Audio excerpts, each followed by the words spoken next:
Hi, I'm Mo, and I just finished Judy's course at Cortijo Romero.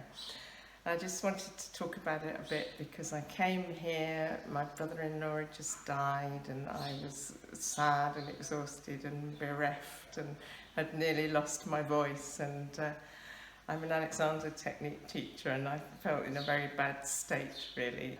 A lot of it rolling around on the floor, doing very primitive movements like babies, and just learning to move with ease and freedom and awareness. And I loved it. I feel so much better by the end of the week. I think it's great for whoever you are in whatever state. You can do it young, old, with injuries. It's good for everybody, I think, in terms of just feeling better, feeling freer.